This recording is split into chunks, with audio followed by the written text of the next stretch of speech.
Olá, estamos iniciando Revista em Revista desta semana, a sua revista eletrônica semanal. A partir de agora já estamos no ar e vamos às principais manchetes desta edição. O FAC divulga a lista da primeira chamada do Vestibular de Medicina 2026. Adolescente indígena sobrevive 11 dias perdido na mata no Alto Juruá e é resgatado. Alisson Besteni sinaliza mudança na base e reforça diálogo com vereadores em Rio Branco. Na dica de saúde de hoje, qual a idade certa para realizar o exame de prevenção da próstata?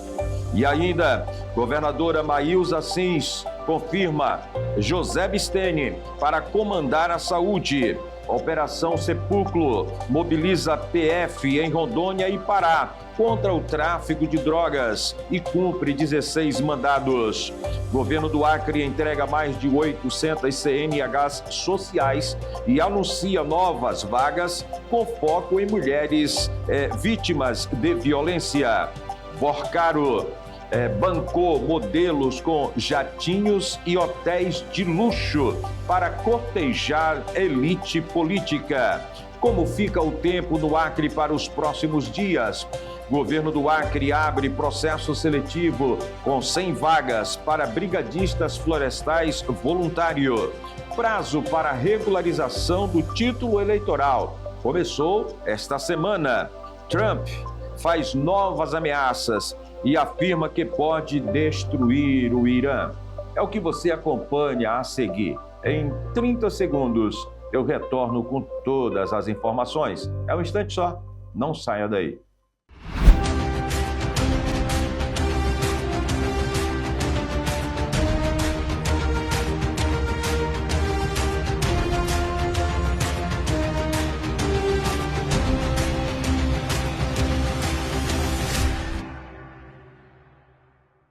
Muito bem, nós já estamos de volta, seguindo com o nosso programa. Muito obrigado pela sua audiência, obrigado pela sua conexão. Obrigado a você que nos acompanha no canal aberto, está conosco nos nossos programas, nos apoiando, acompanhando o nosso trabalho. Muito obrigado. Já quero mandar aqui um abraço todo especial para Terezinha, lá em Senador Guiomar, a esposa do Ney Catolé, que acompanha o nosso programa. Muito obrigado. Ela fez um comentário no WhatsApp agradecendo pela matéria feita, inclusive ali na rua dela, que está esquecida pela administração municipal.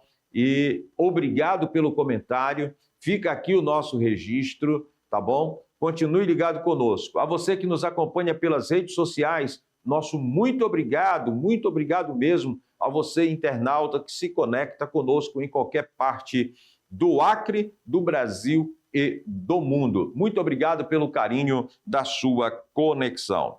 O FAC divulga a lista da primeira chamada do Vestibular de Medicina 2026.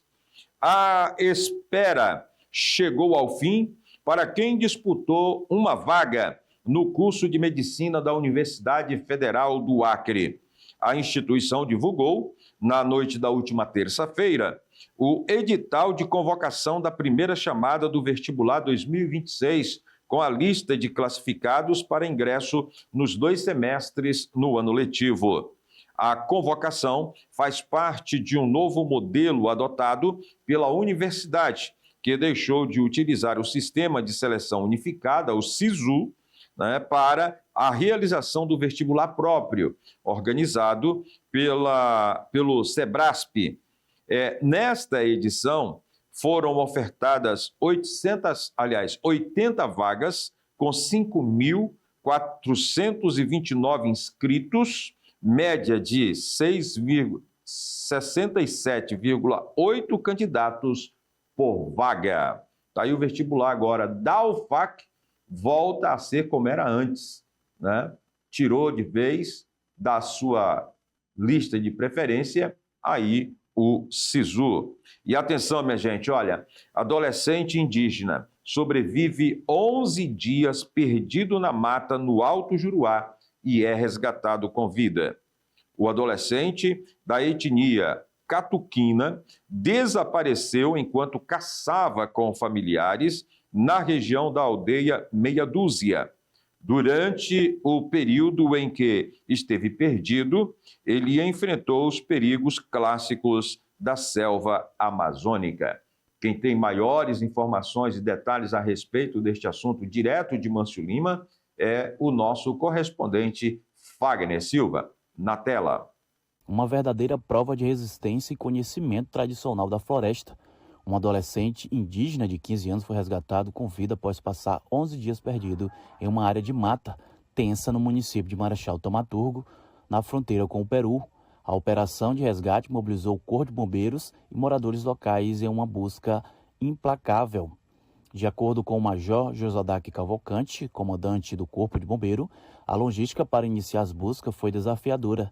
A equipe se deslocou de Cruzeiro do Sul e percorreu mais de 520 quilômetros pelo rio até a comunidade Cruzeirinho, no Rio Breu, para então mapear a área e adentrar a floresta junto com os familiares do jovem. A equipe se deslocou aqui de Cruzeiro do Sul com a embarcação, chegando no local juntamente com familiares e habitantes locais ali da comunidade que conhecem a área, fizeram o mapeamento e adentraram a floresta. A informação é que o indígena de 15 anos saiu para fazer uma caçada próximo da residência, então ali ao perseguir alguns animais acabou se desorientando e ficando no interior da floresta.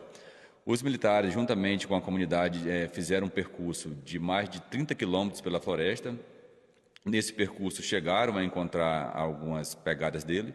Então, diante disso, eles começaram a soltar fogo de artifício ali, emitindo barulho e deixando também uma picada aberta no interior da floresta, ali, cortando galhos, deixando uma área demarcada caso ele cruzasse a rota dos militares, ele achasse a saída. E assim foi feito. O indígena conseguiu ouvir o barulho dos fogos, então se deslocou no sentido dos militares, encontrou os vestígios deixados pela equipe e chegou na comunidade de pensamento ali logo após a equipe do Corpo de Bombeiro e a comunidade ter saído naquela comunidade. Isso foi uma coisa que nós percebemos, apesar de se tratar de um jovem de 15 anos, mas muito experiente na floresta, passou 11 dias, inclusive sem alimentação de proteína, mas com esse conhecimento dele ele conseguiu manter ali, principalmente um fator preponderante foi manter o psicológico tranquilo, ali sem o estresse emocional, ele conseguiu raciocinar, procurar frutas, se alimentar de frutas e manter ali condições físicas necessárias para ele continuar assim, fazendo a caminhada. À noite ele relatava que fazia o abrigo utilizando palha e durante o dia continuava ali o seu percurso. Durante esses 11 dias que ele estava no interior da floresta, ele acabou ali perdendo o facão, perdendo o isqueiro que tinha e também a munição da espingarda. Então isso comprometeu inclusive a situação de sobrevivência dele, ficou um pouco mais complicado, mas mesmo diante de toda essa dificuldade, ele conseguiu se manter ali com a parte psicológica íntegra e a parte física também e conseguiu ali fazer a caminhada até a comunidade através dos vestígios e dos fogos soltados pela equipe de busca. Exatamente, os militares relataram que ele apresentava apenas escoriações nas pernas e nos pés devido a esse período de caminhada, a floresta muito úmida, então acaba gerando esse tipo de situação. Mas o indígena apresentava condições de saúde que ainda caminhava, ainda estava em condições de se orientar. Muito obrigado, Fagner, pelas informações. Alisson Bisteni sinaliza mudança na base e reforça diálogo com vereadores em Rio Branco. O prefeito de Rio Branco, Alisson Bisteni, indicou a possibilidade de mudança na liderança na base na Câmara de Vereadores durante visita à casa. A declaração ocorre em meio a articulações políticas da gestão com o Legislativo Municipal. Durante a agenda, o gestor destacou a importância do diálogo entre os poderes e relembrou sua trajetória política, incluindo a parceria com o prefeito Tião Bocalon. Abre aspas. Eu fui vereador por um mandato, né? E Deus, naquele momento, no controle de tudo, agiu, sair para já formar uma parceria com o prefeito Tião Bocalon. A gente colocou o nosso nome à disposição, na época, já como vice, afirmou o atual prefeito de Rio Branco, Alisson Bisteni. Na dica de saúde de hoje, qual a idade exata, correta, para realizar o exame de prevenção da próstata? A prevenção não é feita por um único método, mas sim pela combinação de 2 procedimentos complementares. O rastreamento deve começar mais cedo, aos 45 anos de idade. O doutor Drauzio Varela, oncologista, tem outras informações super importantes sobre a próstata. Na tela. De cada 6 homens que chegam aos 50 anos, 1 vai ter câncer de próstata. Não é praga, isso é uma estatística. Câncer de próstata é muito prevalente entre os homens. E a partir dos 50 anos, nós começamos a ter uma incidência que vai crescendo. É uma doença confusa, difícil da gente entender, porque você tem casos de câncer de próstata muito agressivos, que se disseminam rapidamente, em geral para o esqueleto, para os ossos. E você tem outros de evolução muito longa. Você tem pessoas que de 80, 90 anos que vão morrer das causas que todos nós morreremos um dia e que, na verdade, tinham tumores na próstata que nunca foram diagnosticados e que também nunca causaram problemas. Então, é uma doença com uma diversidade de comportamento muito grande. Se a prevalência é tão alta na população depois dos 50 anos, o que nós temos que fazer? Tentar prevenir, tentar evitar que a doença apareça. Nós não conhecemos medidas que permitem fazer a prevenção do câncer de próstata. O que nós temos são medidas que permitem fazer o diagnóstico precoce numa fase que a doença é altamente curável. Quais são essas medidas? O primeiro é o PSA. O PSA é um exame de sangue. Um exame de sangue que você encontra uma proteína que a próstata produz. Então, você pega um homem de 60 anos que, de repente, ele vinha com PSA de 0,2, 0,7, 1,1, é um PSA baixinho. De repente, ele tem um pico, o PSA vai 6 e começa a subir, 8, 10, 12. Você aí tem que estudar a próstata melhor. Se o exame... O PSA não sobe só em tumores malignos, sobe em benignos também. Quando a próstata aumenta de volume, a chamada hipertrofia prostática, o PSA sobe. Então, não basta você ter o PSA. E nós temos uma outra armadilha. Você pode encontrar tumores de próstata malignos que crescem sem aumentar o PSA. Então, como é que se faz a prevenção? O PSA de um lado e de outro lado você tem que examinar a próstata. Quis a natureza que a próstata só fosse acessível por via retal. E aí é que é o problema maior. Quando você chega para o senhor de 65, 70 anos e fala, olha, o seu PSA está normal, mas tem que fazer um toque retal. Aí se arranjou um inimigo. Diz, não, esse exame eu não gosto. Eu costumo dizer que o exame não foi feito para dar prazer para ninguém. É um exame desagradável, mas nem tanto. E é absolutamente importante, fundamental. É possível acabar com as mortes por câncer de próstata. Nós não conseguimos impedir que o câncer apareça, mas podemos diagnosticá-lo precocemente, numa fase em que todos os casos praticamente são curáveis. Se as mulheres começam a fazer exame ginecológico aos 16, 17 anos, quando começam a vida sexual, por que nós, homens maduros, não podemos fazer os exames de detecção do câncer de próstata?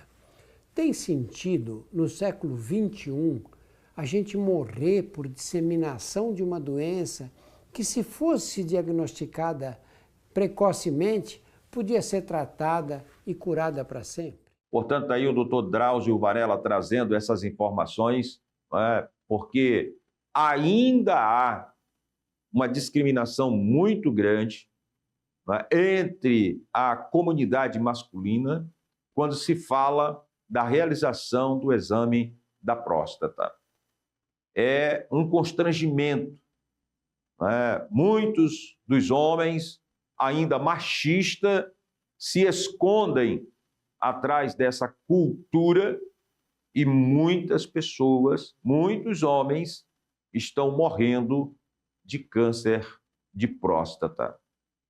E como disse aí o doutor Drauzio Varela, né, quando o médico fala que vai fazer o toque, ele arruma um inimigo.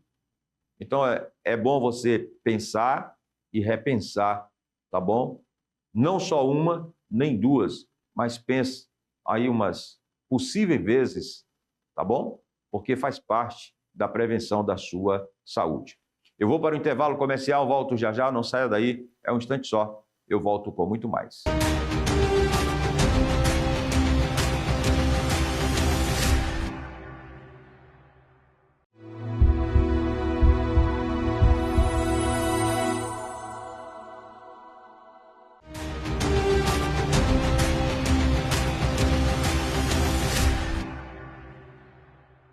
Muito bem, já estamos de volta seguindo com o nosso programa.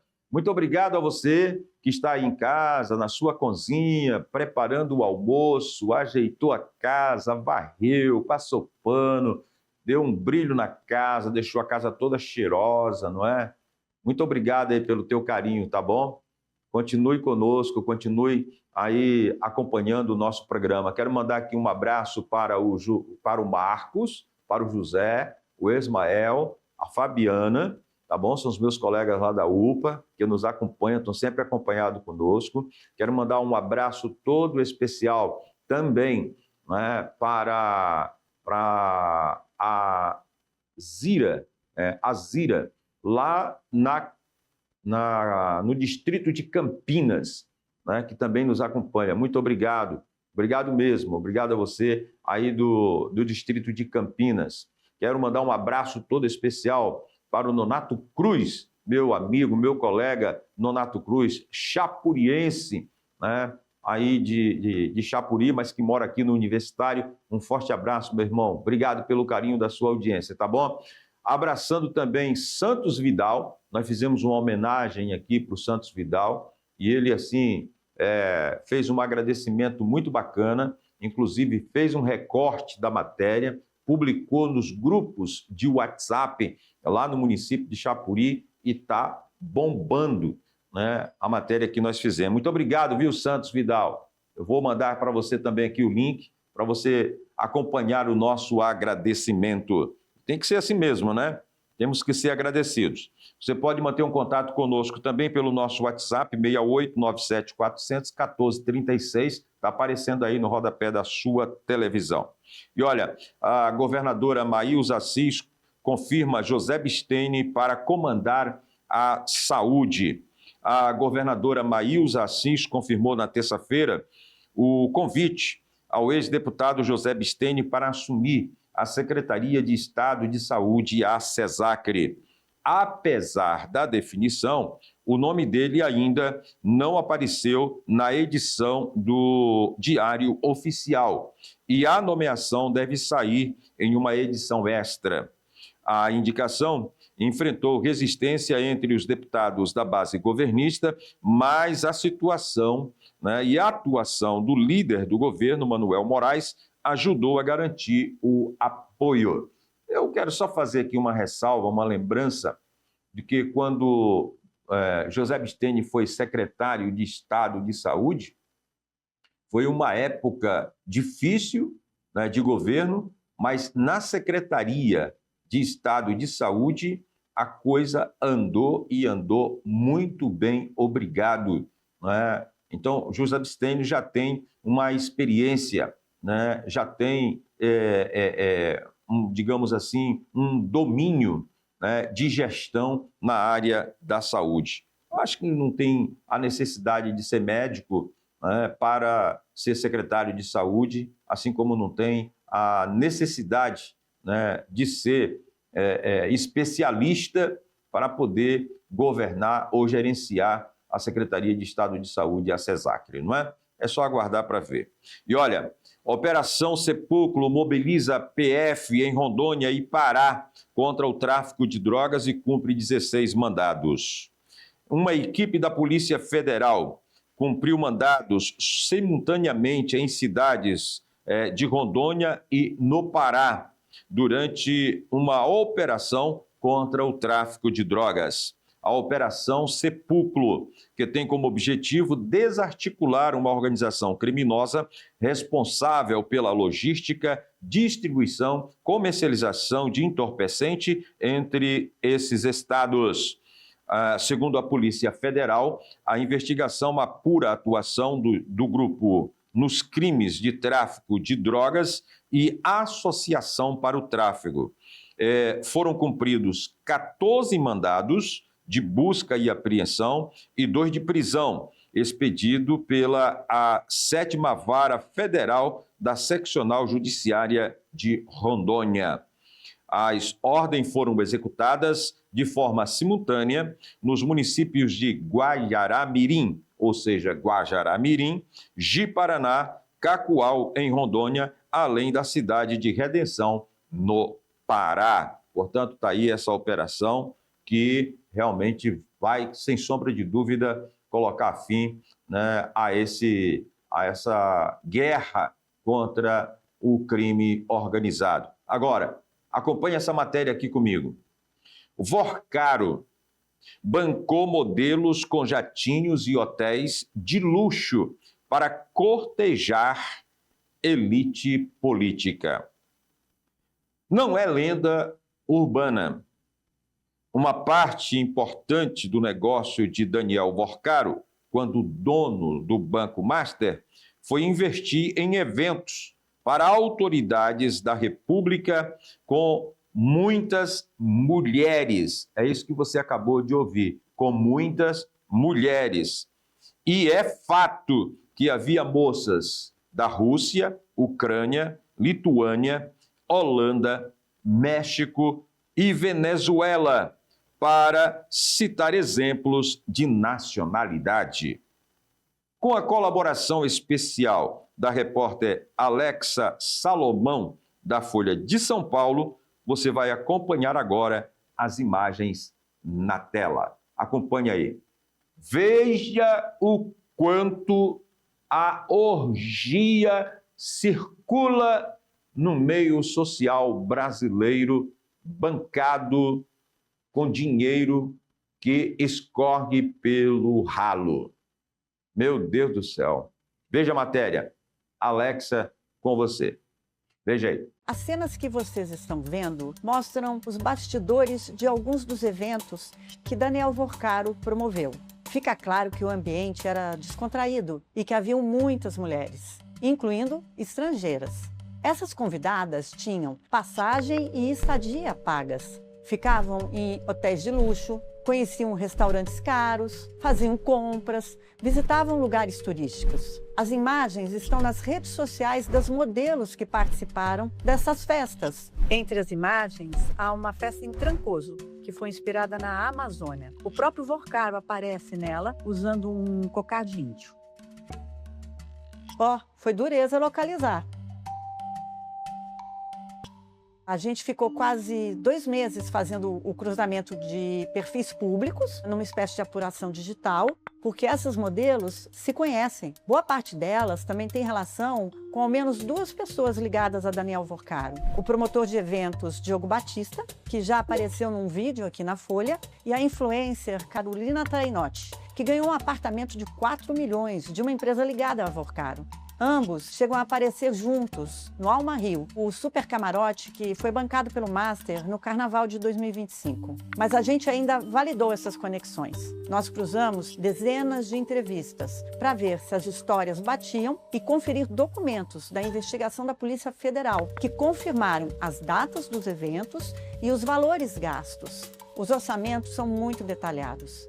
Tem locação de jatinho de Lisboa para Brasília, distribuição de uísque, show com dançarinas. Em apenas 3 eventos em 2024, em Londres, Nova York e Lisboa, todos em paralelos a agendas oficiais com autoridades, foram gastos mais de 50 milhões de reais. Muita gente diz que não interessa o que ocorreram nesses eventos e que se alguém transou, é uma questão de fórum íntimo. Mas não é bem assim. Vorkari escreveu em mensagem para então namorada que chegou a fazer essas festas com 300 mulheres, porque era uma espécie de business. Tudo indica que ele estava usando o sexo como vantagem indevida. Lei anticorrupção entende que esse tipo de vantagem indevida é igual a uma mala de dinheiro, é propina. Prostituição, veja bem, não é crime, mas festa com oferta de companhia feminina é considerado também um retrocesso cultural. Isso indica que as nossas elites, política e empresarial, ainda endossam a ideia de usar mulheres como objeto e mercadoria. As matérias, são 2, vão discutir também a proximidade de Vorkari com alguns políticos. Muito obrigado, minha cara Alexa Salomão, da Folha de São Paulo, pela colaboração aqui no nosso programa, trazendo essa vergonha, né, para o Brasil, que é um empresário, um banqueiro, realizar eventos como este de prostíbulo e de exploração sexual, e tem muita gente que ainda o defende. É isso que é incrível, né? Meu Deus do céu. Olha, o governo do Acre entrega mais de 800 CNHs sociais e anuncia novas vagas com foco em mulheres vítimas de violência. O governo do Acre realizou na quinta-feira, às 11 horas, a entrega de 803 carteiras nacionais de habilitação, CNHs, a beneficiários do programa CNH Social 2025. A solenidade foi realizada no auditório do Detran, aqui em Rio Branco, e contemplou os candidatos selecionados no ano passado nas categorias urbana, rural e estudantil. O evento contou com a presença da governadora Maílza Assis e da presidente do Detran, Tainara Martins, que também deram posse a 21 novos servidores da autarquia. Os profissionais reforçarão o atendimento do órgão nos municípios de Rio Branco, Cruzeiro do Sul, Brasileia e Acrelândia. Portanto, está aí, né? Sejam muito bem-vindos a esses servidores do Estado, pelo menos vai melhorar ainda mais o atendimento. Eu faço mais um intervalo comercial, volto já na sequência com outras informações. É um instante só, não saia daí.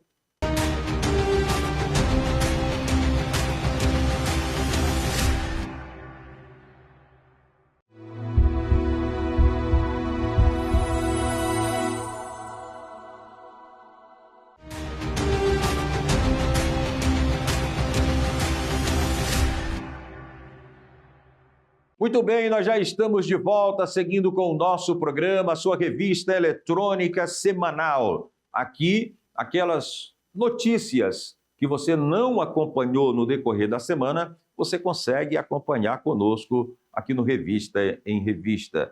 A nossa revista eletrônica semanal permite a você acompanhar aquilo que você não viu no decorrer da semana. Portanto, muito obrigado pelo teu carinho, pela tua audiência. É muito bom estar com você, pode ter certeza disso, tá legal? Nós estamos aqui na TV Líder, canal 10.1, e você pode seguir o nosso programa pelas redes sociais. Você pode mandar a sua mensagem, a sua reclamação, a sua denúncia, você pode criticar, você pode elogiar, você pode... Tudo com respeito, tudo com ordem, mas mande lá no nosso WhatsApp, 68 97400 1436. Como é que fica o tempo no Acre para os próximos dias? A previsão para o Acre para os próximos dias indica um período de instabilidade, com temperaturas máximas entre 26 e 31 graus. Mas quem tem maiores detalhes a respeito do tempo e a informação a respeito do tempo é o Coronel Falcão.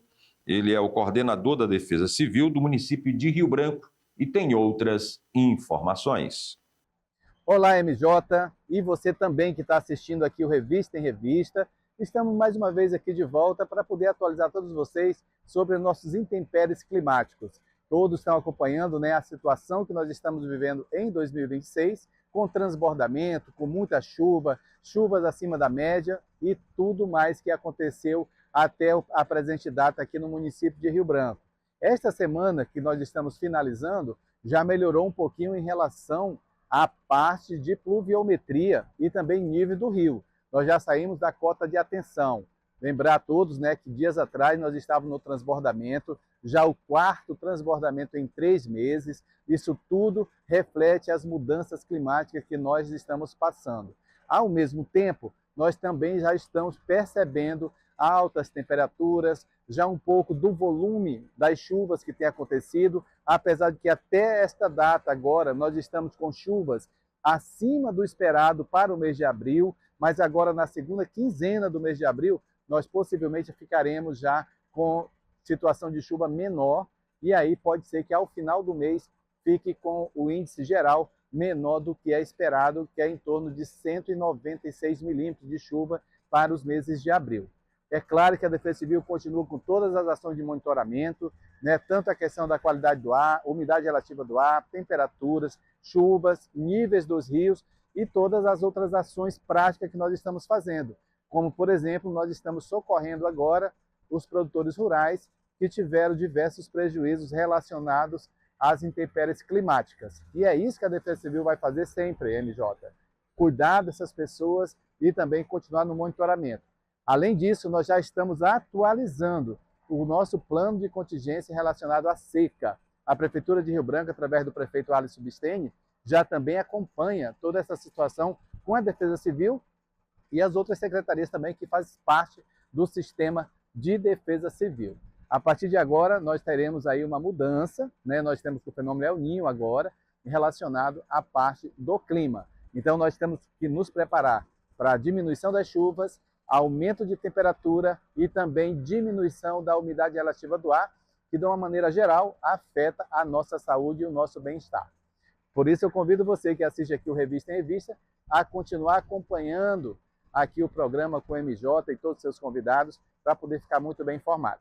É claro que numa próxima oportunidade nós voltaremos aqui para atualizar todos outra vez. Volta agora com você aí no estúdio, MJ. Muito obrigado, Coronel Falcão. Governo do Acre abre processo seletivo com 100 vagas para brigadistas florestais voluntários. O governo do Acre publicou no Diário Oficial do Estado, da última quarta-feira, a abertura de um processo seletivo focado no combate às queimadas. O edital oferece 100 vagas para brigadistas florestais voluntários destinadas a atuação na linha de frente em unidades de conservação e municípios estratégicos do Estado. Do total de vagas oferecidas, 50 são para o início imediato e 50 para formação de cadastro de reserva. Os profissionais atuarão em cidades como Rio Branco, Cruzeiro do Sul e Sena Madureira, com o período de contratação para candidatos que já residem próximos a essas áreas de preservação. As inscrições são gratuitas e ficarão abertas entre o dia 13 e 17 de abril. Os interessados poderão se candidatar de forma online ou presencial. O Acre, minha gente, é assim. Ou no Acre é assim. Está terminando o período invernoso, que provoca alagação, enchente, desabriga pessoas, faz isso e aquilo outro, esse período agora. Termina esse período, vira a chave, aí chega o período do verão. Para nós aqui só temos 2 estações, que é inverno e que é verão. E quando começa o verão, tem que se preparar, porque é o período das queimadas, onde tudo pega fogo. Se brincar, pega fogo até no vento. Então tem que ter cuidado. Por isso que há essa possibilidade da contratação dos brigadistas, dos homens, para poder ajudar no controle das queimadas no nosso estado. Prazo para regularização do título eleitoral começou esta semana. Eleitores podem emitir o título, atualizar dados e transferir domicílio até o dia 6 de maio. Cadastro será fechado 150 dias antes do primeiro turno, marcado para o dia 4 de outubro. Cidadãs e cidadãos aptos a votar nas eleições 2026 têm até o dia 6 de maio para emitir o título de eleitor, atualizar os dados cadastrais, transferir o domicílio eleitoral ou regularizar pendências junto à Justiça Eleitoral. Tá aí, nem tudo está perdido para você, eleitor. Em mais uma declaração polêmica, o presidente dos Estados Unidos, Donald Trump, voltou a subir o tom contra o Irã. A fala reacende tensões no cenário internacional e preocupa líderes mundiais quanto ao risco de um novo confronto no Oriente Médio. O repórter Marcelo Gomes tem outras informações.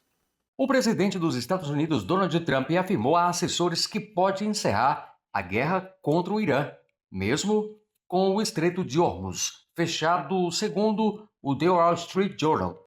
A decisão vem após a avaliação de que uma operação para reabrir totalmente a rota é essencial o transporte de petróleo que poderia prolongar o conflito, além do prazo de 6 semanas. Direto da redação com as últimas notícias, repórter Marcelo Gomes para o programa Revista em Revista.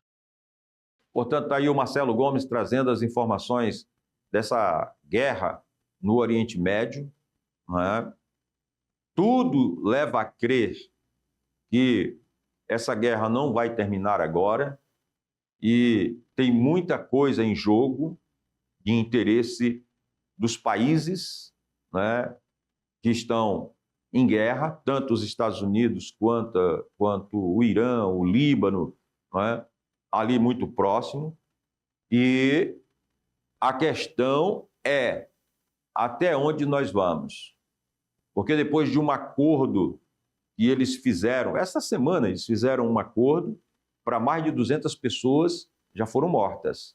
Imagine se não tivessem feito um acordo. Meu Deus, é esperar que essa coisa realmente tenha fim, que essa guerra tenha fim, porque não dá para ter guerra e pós-guerra todo o tempo, uma atrás da outra, provocada por interesse pessoal, para tomar o que é dos outros, né, como tem feito o presidente dos Estados Unidos. Minha gente, estamos chegando ao final do nosso programa. Quero fazer um agradecimento a você que nos acompanhou, deixando um forte abraço a ti, a você, a tua família, tá bom? E nós vamos nos encontrar no próximo programa. Um forte abraço, uma boa semana para você e até o nosso próximo encontro. Valeu! Tchau, gente!